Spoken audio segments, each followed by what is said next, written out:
Thank you for joining us.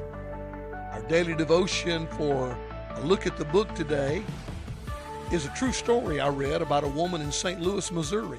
She was struggling to make ends meet.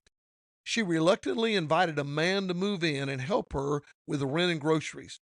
It was strictly a financial arrangement.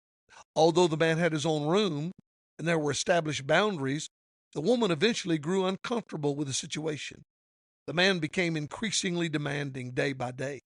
He started verbally abusing the woman and blatantly crossing parameters within the house.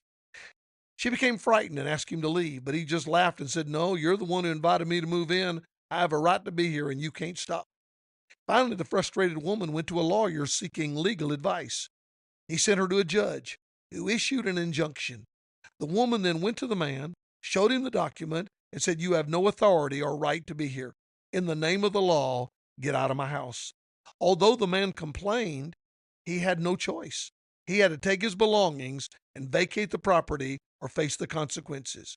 In the book of Ephesians, the fourth chapter, Paul warns us about the devil. In the 27th verse of Ephesians 4, he says, "Neither give place to the devil."